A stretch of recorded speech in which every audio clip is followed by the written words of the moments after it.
O sol do meio-dia batia na calçada enquanto uma mulher caminhava lentamente pela avenida principal do bairro mais nobre da cidade. Seu nome era Lucia, e ela vestia um uniforme azul surrado, tênis brancos manchados de alvejante e uma mochila velha pendurada no ombro.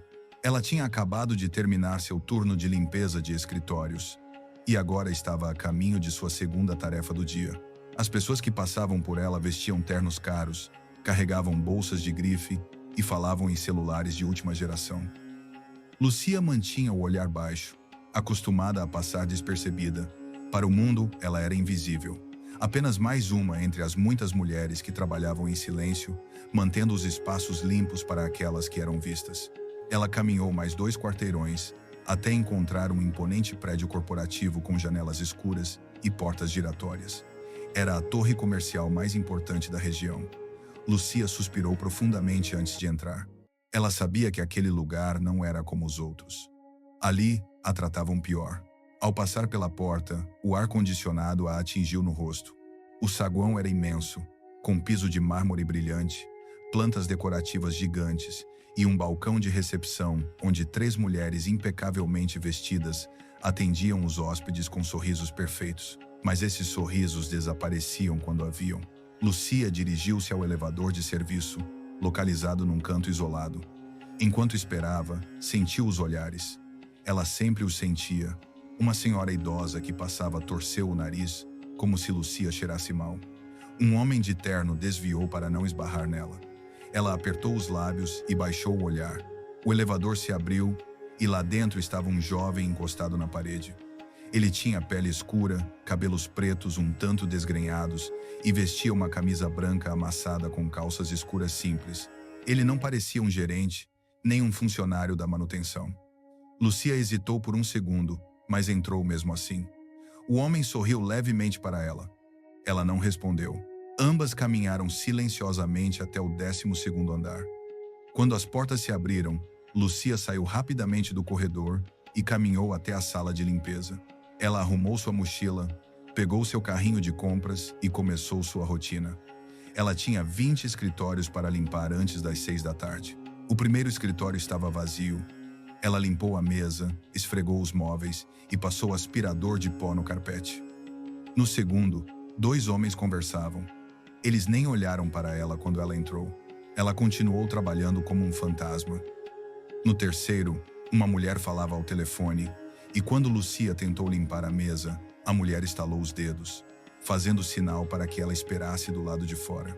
E assim a tarde passou. Invisível, ignorada, tratada como se não existisse. Por volta das 5 horas, Lucia estava limpando uma sala de conferências vazia quando ouviu vozes no corredor. Ela reconheceu uma delas. Era o supervisor do prédio, o Sr. Marques, um homem gordo de bigode ralo que sempre a olhava com desdém. Não entendo por que continuam contratando essas pessoas, disse Marques em voz alta. Eles mal sabem ler, são lentos, e sempre com aquela cara de vítima. Lucia agarrou o pano na mão. Não era a primeira vez que ouvia comentários como aquele, mas ainda assim doíam. Acho que eles deveriam usar máquinas, respondeu outra voz. Seria mais eficiente e não teríamos que lidar com elas. Risos, depois silêncio. Lucia engoliu em seco e continuou limpando. Quando terminou de limpar o quarto, saiu para o corredor e quase esbarrou em alguém. Era o mesmo homem moreno do elevador. Ele estava parado perto de uma janela, com vista para a rua. Ao vê-la, deu um passo para o lado. Desculpe, ele disse suavemente. Lucia piscou, surpresa. Ninguém se desculpou com ela, nem mesmo quando a empurraram. Sem problemas, ele murmurou e continuou andando. O homem observou-a se afastar com uma expressão pensativa. 2 horas depois, Lucia terminou seu turno. Guardou tudo na sala de limpeza, lavou as mãos e saiu do prédio exausta. Lá fora, já estava escurecendo. Ela caminhou até o ponto de ônibus e sentou-se no banco de metal frio. Seus joelhos e costas doíam. Enquanto esperava, pegou seu celular antigo para verificar as horas. Faltavam 15 minutos para o ônibus chegar. Ele suspirou e fechou os olhos por um instante. Você também está esperando o ônibus? Ela abriu os olhos com um sobressalto. Era o homem moreno novamente. Ele estava parado na frente dela com as mãos nos bolsos. Sim, respondeu Lúcia um tanto desconfortável. Posso me sentar? Ela assentiu, sem entender o porquê da pergunta. Ele se sentou, deixando espaço entre eles. Meu nome é Mateu, ele disse, estendendo a mão. Lúcia olhou para ela estranhamente, mas finalmente apertou sua mão. Lúcia, prazer em conhecê-la, Lúcia. Houve um silêncio constrangedor. Lúcia não sabia o que dizer. Os homens não costumavam falar com ela na rua, a menos que quisessem alguma coisa. Eu trabalho no prédio, explicou Mateu, como se lesse a mente dela. Bem, comecei recentemente. Estou no departamento de manutenção técnica. Lúcia assentiu levemente. Isso explicava suas roupas simples. E você? Ele perguntou. Limpeza. Ah! Mateu sorriu. Eu trabalho duro. Ela olhou para ele. Não havia zombaria em seu tom. Parecia genuíno. Sim, bastante. Ele admitiu. Há quanto tempo você trabalha lá? 3 anos. Você gosta disso? Lúcia quase riu. Não, mas paga as contas. Mateu assentiu compreensivo. Entendo. Também estou lá por necessidade. Embora eu sinceramente acredite que nenhum trabalho deva ser tão pesado. Essas palavras ressoaram em Lúcia. Ninguém jamais havia falado com ela daquele jeito, como se a opinião dela importasse. O ônibus chegou e os dois embarcaram. Mateu pagou a passagem e sentou-se algumas fileiras atrás de Lúcia. Ela se perguntou se o veria novamente. Nos dias seguintes, Mateu e Lúcia se encontraram várias vezes. No elevador, nos corredores, no ponto de ônibus. Aos poucos começaram a conversar mais. Mateu disse a ela que vinha de outra cidade em busca de melhores oportunidades. Lúcia lhe contou que morava com a mãe doente e a irmã mais nova. Sua mãe está bem? Perguntou Mateu uma tarde enquanto esperavam o ônibus. Não muito. Ele tem diabetes avançado. Ele precisa de insulina cara e tratamentos que não podemos pagar. Sinto muito. Lúcia deu de ombros, tentando não desabar. É o que é.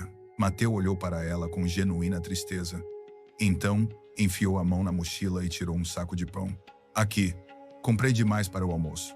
Lúcia balançou a cabeça. Não posso aceitar isso. Por favor, não gosto de desperdiçar comida. Ela hesitou, mas finalmente concordou. Obrigada. De nada. Naquela noite, Lúcia chegou em casa, num pequeno apartamento de 2 cômodos, em um bairro pobre. Sua mãe estava sentada no velho sofá assistindo televisão, enquanto sua irmã de 16 anos, Andrea, trabalhava à mesa. Oi, mamãe, cumprimentou Lúcia, beijando sua testa. Filha, você está atrasada. Sim, muito trabalho. Você trouxe alguma coisa para comer? Lúcia mostrou o saco de pão. Uma amiga me deu isso. Sua mãe deu um sorriso fraco. Que gente boa. Enquanto comiam pão e chá, Lúcia pensou em Mateu. Era estranho. Em 3 anos, ninguém no prédio lhe dera nada, nem mesmo um sorriso. Mas aquele homem de pele escura e roupas simples a tratava com respeito, como se ela fosse alguém. Na manhã seguinte, Lúcia chegou cedo ao prédio, pegou o elevador de serviço e começou sua rotina. No meio da manhã, enquanto limpava um banheiro feminino, ouviu vozes altas do lado de fora. Esse cara não deveria estar aqui! Alguém gritou. Lúcia espiou cautelosamente. Era o Sr. Marques gritando com Mateu no meio do corredor. Senhor, eu estava apenas verificando os cabos de rede, conforme solicitado, explicou Mateu calmamente. Eu não me importo. Sua área é o porão. Aqui em cima ficam os escritórios executivos. Não quero ver vocês espreitando por aí. Eu entendo, mas o relatório do acidente indicou. Não discuta comigo. Marques o interrompeu abruptamente. Se eu te vir por aqui de novo, te expulso. Gente como você não entende limites. Mateu cerrou os dentes, mas não respondeu. Apenas assentiu e saiu. Lúcia sentiu raiva. Ela conhecia aquela humilhação. Vivia-a todos os dias. Quando Marques saiu, ela saiu do banheiro e procurou Mateu. Encontrou-o na escada de emergência, sentado em um degrau, com a cabeça entre as mãos. Você está bem? Perguntou Lúcia, sentada ao lado dele. Mateu olhou para cima, surpreso. Só, cansado. Marques é um idiota. Não dê atenção a ele. Mateu deu um leve sorriso. Obrigado, mas já estou acostumado. Isso acontece em todo lugar. Eu sei, eu também. Eles se olharam por um momento, compartilhando aquela dor silenciosa. Então Mateu respirou fundo. Sabe de uma coisa? Um dia as coisas vão mudar. Não sei quando ou como, mas vão. Lúcia queria acreditar nele. Se você está gostando desta história, não se esqueça de se inscrever no canal para continuar vendo histórias inspiradoras como esta. Semanas se passaram e Mateu e Lúcia se tornaram amigos íntimos. Almoçavam juntos em um parque próximo, compartilhando comida simples e conversas profundas. Mateu falava sobre filosofia de justiça social e seus sonhos de mudar o mundo. Lúcia ouvia, fascinada. Ela nunca havia conhecido ninguém como ele. Por que você trabalha na manutenção se pensa assim? Perguntou Lúcia um dia. Mateu sorriu misteriosamente. Porque às vezes você precisa estar no lugar certo para fazer a coisa certa. Ela não entendeu, mas não insistiu. Certa tarde, Lúcia recebeu um telefonema que mudou tudo. Sua mãe havia desmaiado. Ela foi levada às pressas para o hospital. Lúcia saiu correndo do prédio sem avisar, sem se trocar. Ela chegou ao hospital, chorando e tremendo. Sua mãe precisa de uma cirurgia urgente, disse o médico sério. Ela tem uma infecção grave no pé causada por diabetes. Se não operarmos hoje, ela vai perder a perna. Ou pior. Quanto custa? Perguntou Lúcia com a voz embargada. O médico lhe mostrou um orçamento. Era um valor impossível. Equivalia a 6 meses do seu salário. Eu não tenho esse dinheiro, disse Lúcia desesperada. Por favor, tem que haver outro jeito. Desculpe, senhora. Não podemos prosseguir sem o pagamento. Lúcia desmaiou no corredor do hospital. Sua irmã Andréia chegou logo depois, e ambas choraram, abraçadas, sem saber o que fazer. Naquela noite, Lúcia tentou obter empréstimos, ligou para parentes, procurou ajuda nas redes sociais.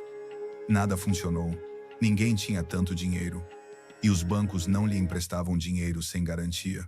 Na manhã seguinte, ela voltou ao trabalho como um zumbi. Seus olhos estavam inchados e sua alma despedaçada. Ela encontrou Mateu no elevador. O que aconteceu? Ele perguntou quando a viu. Lúcia não conseguiu se conter. Contou tudo a ele entre soluços. A cirurgia, o dinheiro, o desespero. Mateu a ouviu em silêncio, então a abraçou. Calma. Vai ficar tudo bem. Não, Mateu. Não desta vez. Minha mãe vai morrer. Ele não vai morrer. Eu prometo. Lúcia não entendia como ele podia lhe prometer isso. Naquela mesma tarde, enquanto Lúcia limpava os escritórios, seu telefone tocou. Era o hospital. Senhora Lúcia, sua mãe já passou por uma cirurgia. Correu tudo bem. O quê? Lúcia quase gritou. O quê? Eu não paguei. Um doador anônimo cobriu todas as despesas, incluindo medicamentos e recuperação. Lúcia ficou sem palavras. Então começou a chorar. Desta vez de alívio, de gratidão, de confusão. Quem era? Ele perguntou. Não sabemos. Ele só deixou uma mensagem. Para cuidar bem da mãe. Ao desligar, Lúcia caiu de joelhos no meio do escritório vazio e agradeceu a Deus, ou ao universo, ou a quem quer que tenha realizado aquele milagre. Dias depois, sua mãe se recuperava bem. Lúcia voltou ao trabalho, sentindo-se mais leve. Ela contou a Mateu o que havia acontecido. Que incrível, disse ele, sorrindo. Ainda existem pessoas boas no mundo. Sim, gostaria de poder lhe agradecer pessoalmente. Mateu apenas assentiu. Um mês depois, algo estranho aconteceu. Lúcia chegou ao prédio e notou uma movimentação incomum. Havia seguranças verificando documentos. Funcionários murmuravam nervosamente. Algo estava acontecendo. O que houve? Ele perguntou a um colega faxineiro. Dizem que os donos mudaram. A torre foi comprada. Para quem? Não sei. Alguém muito rico, dizem. Lúcia continuou trabalhando sem dar importância. Mudanças de proprietários nunca afetaram pessoas como ela. Elas sempre permaneceram invisíveis. Mas no meio da manhã, todos os funcionários foram convocados para uma reunião no auditório principal. Lúcia saiu, confusa, acompanhada de centenas de trabalhadores, executivos, secretárias, equipe de manutenção, seguranças. Todos estavam lá. O palco estava vazio até que uma figura entrou no palco. Lúcia apertou os olhos, tentando enxergar melhor por trás. Era Mateus, mas não o Mateu que ela conhecia. Este Mateu usava um terno azul marinho impecável. Seu cabelo estava impecavelmente penteado, Ele usava um relógio de luxo e caminhava com uma autoridade que nunca havia demonstrado antes. Bom dia, disse Mateu com uma voz firme que ressoou pelo microfone. Meu nome é Mateu Villanueva e a partir de hoje sou o novo proprietário deste prédio. Um murmúrio percorreu o auditório. Lucia sentiu o chão tremer sob seus pés. Sei que muitos estão surpresos, continuou Mateu. Mas deixe-me explicar. Há 2 meses cheguei aqui me passando por funcionário da manutenção. Não era brincadeira, era um teste. O murmúrio ficou mais alto. Lúcia não conseguia respirar. Eu queria ver como as pessoas se comportavam quando pensavam que eu era apenas mais uma delas. Alguém sem poder, sem dinheiro, sem importância. E o que vi me decepcionou profundamente. Mateu fez uma pausa. Seu olhar percorreu o auditório até encontrar Lucia ao fundo. Seus olhares se encontraram por um segundo. Vi abusos, vi desprezo, vi pessoas sendo tratadas como lixo só porque limpavam o chão ou consertavam fios. Vi gerentes humilhando funcionários. Vi indiferença, crueldade. E tudo isso acaba hoje. A tensão era palpável. A partir de agora, estão dispensados o Sr. Marques, supervisor de manutenção, a Sra. Cordeiro, gerente de recursos humanos, e os coordenadores dos andares 8 a 12. Eles têm 1 hora para desocupar seus escritórios. Gritos. Protestos. Marques se levantou, vermelho de fúria. Isso é ridículo. Vocês não podem nos demitir assim. Eu posso, e farei, respondeu Mateu friamente. Você abusou do seu poder. Humilhou pessoas vulneráveis. E não há lugar para isso na minha empresa. A segurança escoltou os convidados dispensados para fora. O auditório mergulhou num silêncio tenso. Agora, continuou Mateu, em um tom mais suave, quero homenagear alguém especial. Lucia Torres, por favor, suba no palco. Lúcia sentiu como se estivesse morrendo. Todos se viraram para olhá-la. Seu companheiro lhe deu um leve empurrão. Com as pernas trêmulas, Lucia avançou, subiu as escadas e parou na frente de Mateu. Ele lhe sorriu calorosamente. Lucia trabalha aqui há 3 anos, disse Mateu, olhando para a plateia. Ela limpa escritórios, chega cedo, sai tarde e nunca, jamais recebeu qualquer reconhecimento. Até hoje. Lúcia não entendia o que estava acontecendo. Quando me fiz passar por funcionária, Lucia foi a única que me tratou com respeito. Ela falou comigo como uma igual. Ela dividiu a comida comigo. Ela me confortou quando eu era humilhada. Ela não sabia quem eu era. Ela só via um ser humano. Lágrimas rolaram pelas bochechas de Lucia. É por isso que, a partir de hoje, Lucia Torres é a nova gerente de operações deste edifício. Com um salário à altura, um carro da empresa e um bônus especial de $100 mil. A plateia explodiu em aplausos. Lucia cobriu o rosto, chorando incontrolavelmente. Mateu a abraçou. Obrigado pela sua gentileza, ele sussurrou em seu ouvido. Você restaurou minha fé na humanidade. Lúcia não conseguia falar. Ela apenas chorou e abraçou aquele homem que acabou se revelando seu anjo. Após a reunião, Mateu levou Lucia ao seu novo escritório. Era enorme, com vista panorâmica, mesa de madeira, cadeira de couro. Não posso aceitar isso, disse Lúcia, ainda em choque. Não sei como fazer esse trabalho. Você aprenderá e terá todo o apoio necessário. Por que eu, Mateu? Ele sentou-se em frente a ela. Porque dinheiro não muda as pessoas. Só revela quem elas realmente são. E você, Lúcia, é genuinamente boa. Ela balançou a cabeça. Eu não fiz nada de especial, só estava sendo legal. Exatamente. A gentileza é revolucionária em um mundo cruel. Lúcia sorriu em meio às lágrimas.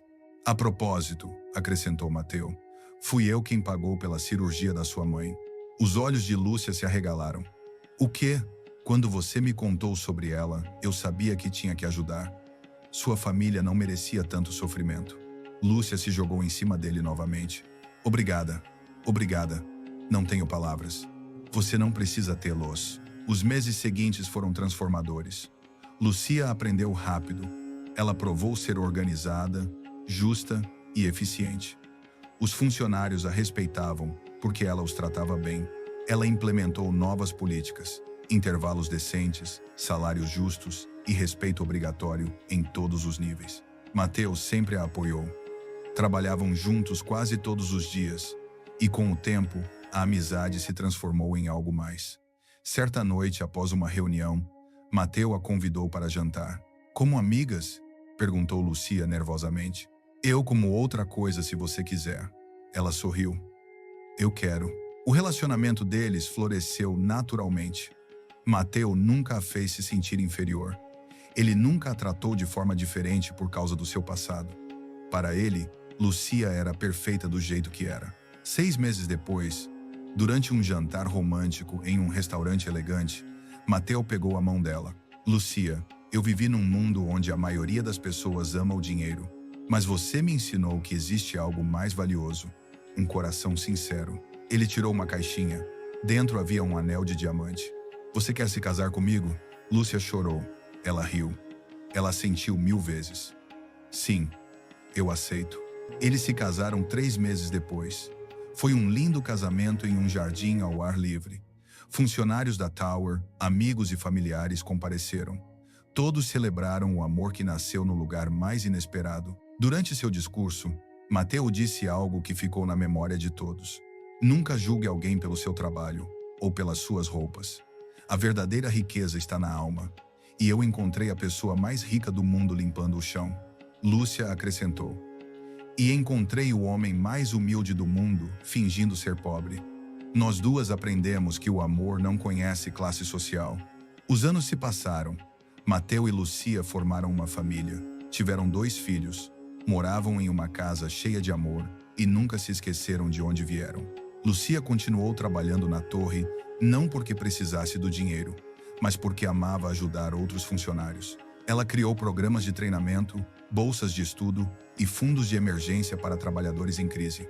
Mateu expandiu seus negócios, mas sempre manteve sua filosofia: tratar a todos com dignidade. Suas empresas se tornaram um exemplo de justiça trabalhista. Enquanto isso, Marques, o antigo supervisor, acabou trabalhando em cargos de nível inferior. Nunca mais recuperou o cargo. Sua arrogância o destruiu. E a senhora Cordeiro, ex-gerente de recursos humanos, teve que se candidatar a uma vaga na mesma torre anos depois. Lucia a entrevistou pessoalmente e, contra todas as probabilidades, deu-lhe uma segunda chance. Porque Lucia aprendeu que todos merecem redenção. Numa tarde de outono, Lucia e Mateu caminhavam pelo parque onde costumavam almoçar quando eram apenas amigos. Seus filhos brincavam por perto. Sabe, disse Lúcia, às vezes eu ainda não acredito. Que coisa, que tudo isso aconteceu, que minha vida mudou tanto. Mateu beijou sua testa. Ele mudou porque você mereceu. Não, mudou porque você viu algo em mim que ninguém mais viu. Eu só vi o que sempre esteve lá, e espero que outros aprendam a ver da mesma forma. Lucia sorriu ao ver seus filhos correndo alegremente. Pensou em sua mãe, agora recuperada e vivendo confortavelmente. Em sua irmã Andréia, agora estudando medicina graças a uma bolsa de estudos. Em todas as vidas que mudaram porque um dia, um bilionário decidiu testar a humanidade das pessoas, e ela descobriu que a gentileza existe. Que o amor verdadeiro não vê contas bancárias. E que os melhores corações às vezes se escondem atrás de uniformes de limpeza. Se você chegou até aqui e quer continuar vendo histórias inspiradoras, inscreva-se no canal e compartilhe este vídeo com alguém que precisa de um lembrete de que a gentileza é sempre recompensada.